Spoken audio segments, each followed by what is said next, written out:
Scientists say it's a serious threat around the world. Yeah, it's very serious for the lives of folks who live on the coasts, East Coast and Gulf Coast of the United States. This is a big issue. The issue is sea level and how when the planet warms, it rises. Right now the projections are roughly a meter or 3 feet of sea level rise by the end of this century, by 2100. Now that doesn't sound like much, but when you look at the impacts of that in terms of the kind of areas that are flooded, it's very, very significant. The northeastern part of the United States is going to see an additional amount of sea level rise. So Gordon Hamilton is a glaciologist at the University of Maine. as a glaciologist, we're used to studying things that move at a glacial pace, so very slow. We're not used to dramatic things happening, and at least for me and for a lot of my colleagues that have been working in Greenland in the last few years, we've had a lot of gee whiz moments when we've seen things change just so astonishingly fast. It's not just the speed, it's the scale and all the new ice being added to the ocean as it slides off the land. But the rate that they're doing it now is 3 times faster than it was just a few years ago. And just to give you one final way of putting this into perspective, the amount of water that is contained in this iceberg would keep the Tampa Bay, St. Petersburg metropolitan area going in all of its water uses for 20 years. So we're talking about enormous volumes of ice that are being lost by the Greenland ice sheet.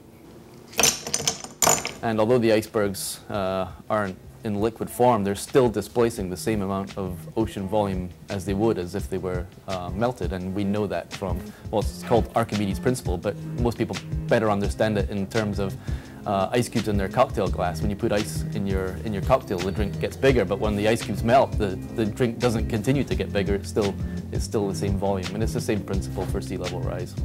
But in the case of sea level rise, you don't end up with a watered-down drink, but instead a watered-down coastline. This is where the IPC said it might be. This is where our friends who are doing research in Greenland and Antarctica say now. And this is what the worst case scenario looks like. The amount of people who are going to be displaced by sea level rise is in the tens of millions. When you think about the fact that you've got very large cities like Norfolk and Miami and St. Petersburg and Tampa, New Orleans, parts of Philly and Camden. The entire infrastructure, the transportation network of Philadelphia is all very close to the Delaware River, the tidal Delaware. So the railroads, the airports, they all are vulnerable on a meter of sea level rise. 200 years from now, New Orleans will be underwater. Norfolk will be underwater. Miami will be a tourist attraction where you go with glass-bottom boats to view the city. And between the Chesapeake and Cape Cod, we're likely to see an additional 20 to 40 centimeters. In Norfolk, of course, the Navy has the biggest naval yard in the world in Norfolk. And as one Navy admiral expressed it, this is a problem in the B's for us, not the M's, meaning in the billions of dollars, not the millions of dollars. But not all of this has to happen. We can change this picture, and we don't have to let it get as bad as it could get. If you look at the history of our society, there have been times, most recently in World War II, where we retooled very rapidly and went from producing cars to tanks in a very short period of time. We can do that.